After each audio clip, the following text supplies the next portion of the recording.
क्रोध से होठ फड़कने लगे और कुपित होकर कुबेर ने कहा, अरे पापी, दुष्ट, दुराचारी, तूने देवता का अपराध किया, इसलिए तेरे शरीर में श्वेत कुष्ठ रोग हो जाए, कोढ़ हो जाए।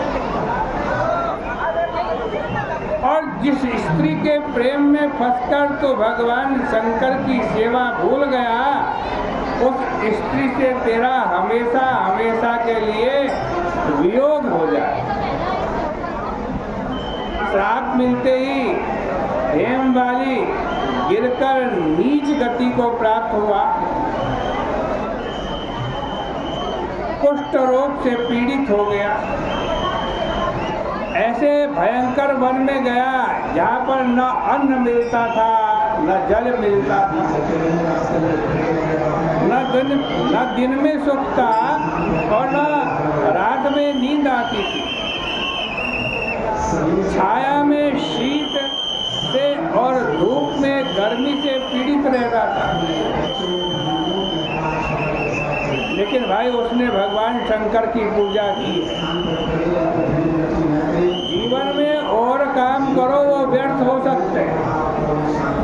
धन कमाया, कमाओ आप खूब मेहनत, परिश्रम, खून पसीना बहा करके, वो जरूरी नहीं आपके काम आए। वो चोर भी चुरा सकता है, बिना उसको भोगे भी मर सकते हैं।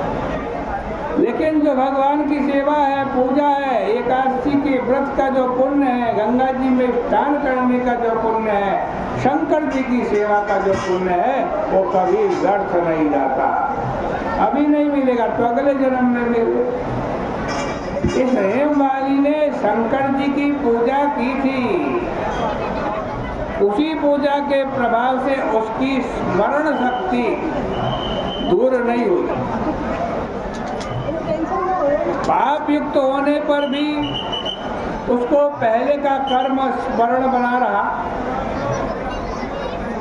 वह भ्रमण करता हुआ हिमाचल पर्वत में गया। वहाँ पर तपस्वी मार्कंडेय मुनीश्वर का दर्शन हुआ। हे राजन, उनकी आयु ब्रह्मा जी के 7 दिन के बराबर है। ब्रह्मा जी का एक दिन पता है कितना बड़ा? जब ये 4 युगी, चतुर्युग होता ना, सतयुग, त्रेता, द्वापर, कलयुग, ये जब 1000 बार बीतने, इतना बड़ा ब्रह्मा जी का एक दिन होता। और इतने बड़े 30 दिनों का एक महीना होता, और इतने बड़े 12 महीनों का एक वर्ष होता है, और 100 वर्ष ब्रह्मा जी की आयु होती है। तो ब्रह्मा जी के 7 दिन के बराबर फिर मार्कंडेय मुनि की आयु है। इन्होंने प्रलय में देखा है, बाल मुकुंद भगवान के दर्शन भी किए। उनका आश्रम ब्रह्मा जी के समान है। माँ हेमवाली गया, उसने पाप किया था, इसलिए दूर से ही चरणों को प्रणाम किया। परोपकारी मार्कंडेय मुनीश्वर ने उसको कुष्ठी देखकर, कोढ़ रोग से युक्त देखकर बुलाया और कहा, बेटा तुम्हारी ऐसी दशा कैसे हो गई? तुमने कौन सा बुरा कर्म किया? इस प्रकार मार्कंडेय जी के पूछने पर वो बोला, हे गुरुवर, हे ऋषिवर, मैं कुबेर का सेवक हूँ, हेमवाली मेरा नाम है। हे मुने, मैं नित्य मानसरोवर के फूल लाकर शिव जी के पूजन के समय कुबेर को देता था।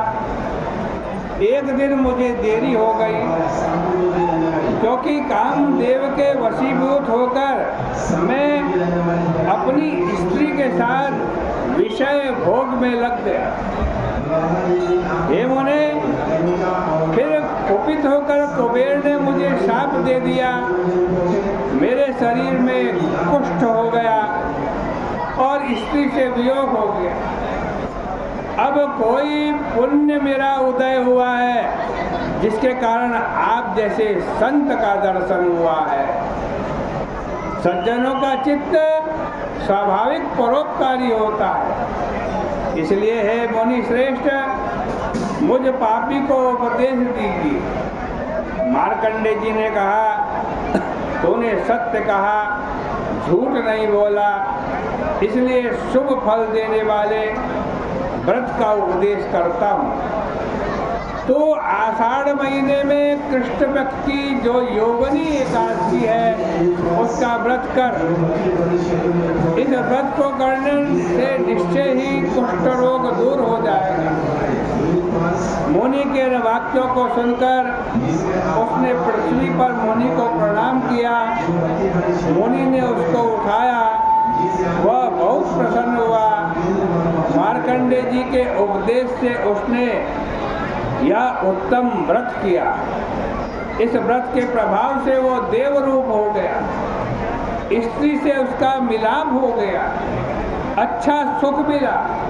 हे नृपश्रेष्ठ, इस प्रकार योगिनी एकादशी का व्रत मैंने तुमसे कहा। 88,000 ब्राह्मणों को भोजन कराने का जो पुण्य फल है वह फल इस योगिनी एकादशी का व्रत करने वाले को मिल जाता।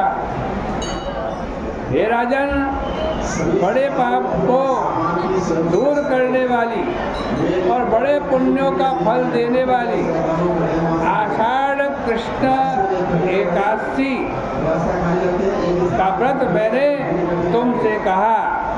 इस प्रकार से श्री ब्रह्म वैवर्त पुराणे आषाढ़ कृष्ण योगिनी एकादशी व्रत महात्म श्री कृष्णार्पणमस्तु। इस व्रत महात्म की कथा को, इसके पुण्य को भगवान के श्री कृष्ण जी के चरणों में समर्पित करते हैं।